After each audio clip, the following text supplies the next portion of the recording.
Hoy voy a jugar al ping-pong con Miu Miu. Y chicos, cada vez que cojo las raquetas de ping-pong y la pelota, se pone a perseguirme porque quiere jugar al ping-pong conmigo.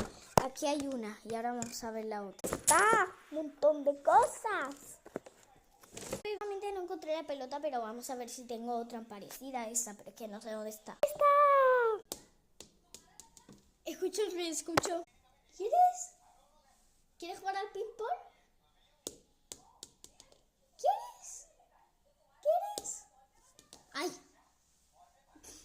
No me hace caso. ¡Pon fuera! ¡Ganas afuera! Empecé a jugar, pero no salió todavía de la silla. Jugar, a ver. Miu.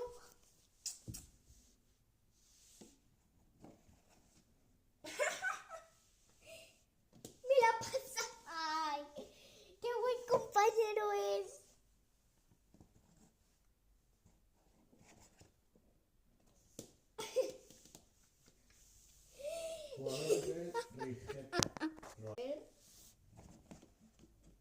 Por ahí me la pasa. Muy bien. Like si quieres más videos así, pero la última.